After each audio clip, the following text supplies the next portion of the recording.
What's up, YouTube? So I got a deck profile. It's version 2 of my Raccoon deck. I took it to locals on Saturday, and I was able to go top 4 with it. Only losing to Bujin and some weird Dino Rabbit deck because I drew really bad against Dino Rabbit, and in top 4, my friend didn't let me sideboard because he didn't have a sideboard. But if I did sideboard, I was sideboarded in Light Mirrors, Iron Walls, all that jazz, and I would have probably won the game. Like I would have probably won straight up to 2-1. Went to top 2. Played the Dino guy again, and probably if I drew better, I would probably go first place. But that's just well, like I was just being a nice guy. I don't play for like a little bit of difference in credit. I don't really care. Like I'll take second place if I have to, if it's only like $2 difference. So two pawn Poco, I never really liked 3.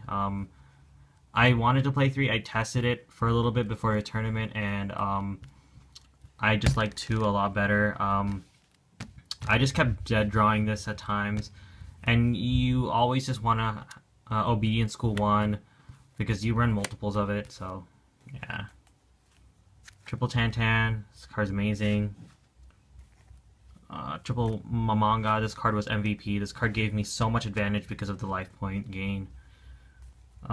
Because since the life point gain, since it gave me 3,000 life, I was able to survive a little bit longer, top decking for answers, and it was just good. Two Kalentoses. This card was dumb. It got rid of like Kaiser Colosseums, Necro Valleys, Royal Decrees, anything that hurt me. Kitten was really good because it can bounce back answers, but I get getting Fiendish Chained all the time. But it's still a good card. Elephant, I'm gonna replace it with Tree Otter. It's the one that gives a guy 1,000 attack. Tree Otter would be better. Since this is a tuner, it really conflicts with my Obedience School. Excuse me.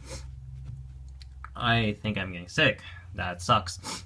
But yeah, Elephant is terrible. It's like absolute garbage. I'm probably gonna cut it. Keymouse is really good, of course. It doesn't matter if you draw it or not with Obedience School. You can just summon it and then let the guy die. Like, it doesn't really matter too much. Keymouse is just good. And in the 7s I play is Green Baboon and Redox. Green Baboon was really, really good. It was just...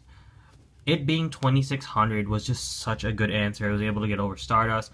It was able to get over anything with Necro Valley on top. This card is like so good. And this gets around Necro Valley because it's its own effect.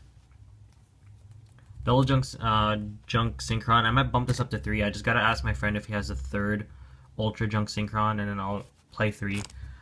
Bump it up to 41 because this card is just so good. Getting answers, like, this is such a good top deck. It totally is such a good top deck. Like it's like top decking Tenki. It's just so good. And the last monster I played, Thunder King. This card was really good because it got over a lot of stuff. It made people waste like 2 or 3 cards just getting over him. Spells, Obedience School, of course. This card is dumb. Thank God they made it. It made this deck basically a lot more viable. I didn't think of playing Baby Raccoons at all because I thought they were dumb. But then when they released this, I was like, they're amazing. First turn Not Beast. Being able to make double Sandayu first turn is so good. Triple MST. Get rid of stuff. Creature Swap, and this. Creature Swap was mainly there for any dead cards like Kalantosa, anything like Kalantosa, what else? Nimble Mamanga is like a great play, such a good play. And what else? I can't really remember. Oh yeah,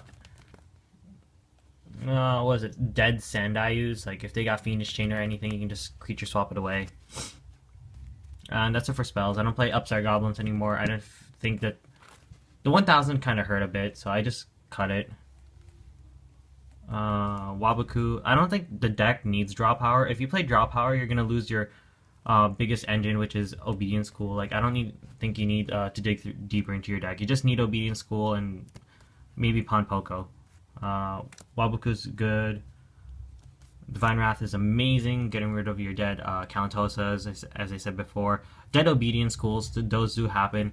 From time to time, I will have, like, the 3rd one will always be dead. You have, like, Redox. You have,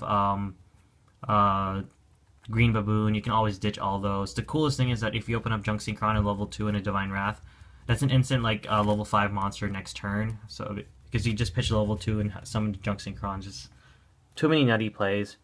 Triple Fiendish Chain, I wasn't playing this at locals, but I'm starting to play it again. This was what I replaced, I think, what was it? I replaced this with, I replaced Upside Goblins with these, that's what I was gonna say. Double Mirror Force, and these. And that's 40 cards. I might bump it up to 41 for that third Junk Synchron, because Junk Synchron is just too strong. Tokens. Triple Sandaiyu. I only make this when I exceed. This card is such a problem. Big Eye. This should be a Draco Sack. I'm gonna pick one up. If you guys have one, hit me up. I'm looking for a Draco Sack. Just Draco Sack in general is just, I need one. First Ed preferred. So that should be Draco Sack. And Chunk Warrior. This card's dumb. I got this up to 6,000 before. This card's so dumb. Nat Beast, you want to first turn this all the time. It's so good. Armades, I got this after the tournament. This could have made a difference. Like I kept making like weird stuff like Catastor over this, so this would have been a better choice in a lot of areas because it wouldn't be able to get Mirror Force and stuff. Catastor, because you need to get over bigger stuff. Like whatever Armades can't go over, like anything above his attack, Catastor is usually a good answer for it. Frozen Fitzgerald, this card's dumb. Like if you have a Redox in hand, this card will just keep coming back if it gets killed by battle. This card's so good. Black Rose, I never made Black Rose, but I might start doing that again because, like, I might start doing it because there are a lot of moments where I did need to board wipe. So yeah, Stardust, I made this like once or twice. This card's so good. Made this with the Sandaiyu. If you target Sandaiyu, it won't die, so that's a really cool part. It's like Draco Sack combos. Blader, because of Mermails, but I haven't faced any Mermails yet. And the last synchro is Leo, because you can make it with Junk Synchron and one of your 2 level 7s. This card is so dumb. This card is so dumb. Like, the only answers that you can play against it is Torrential and Mirror Force, and that's about it. Like, you usually play around Torrential anyway. Sometimes I'll just blind space and hit the Torrential, and I'll just be like, Leo? And then they can't really get over this card. It being 31 and copying it with Sandaiyu is just really, really good. And it's also a beast. That's the best part. It is a beast. So, like, with Sandaiyu, it's just such a good lock. Sideboard. I changed it up. Now it's a little bit more competitive. Let's see. Triple Maxi. 1 DD Crow. Double Closed Forest. I didn't like maining this. I only sided it because it's only really good against one matchup, and that's Gravekeepers. Chain of Whirlwinds. This card's good. It's like amazing. It's such a blowout when it comes to Fire Fist. DNA Surgeries are good because you don't want your stuff to not be beast. Nightmares are good. Iron Walls are good. And Soul Drain. I know I sideboard a lot of traps, but I need to.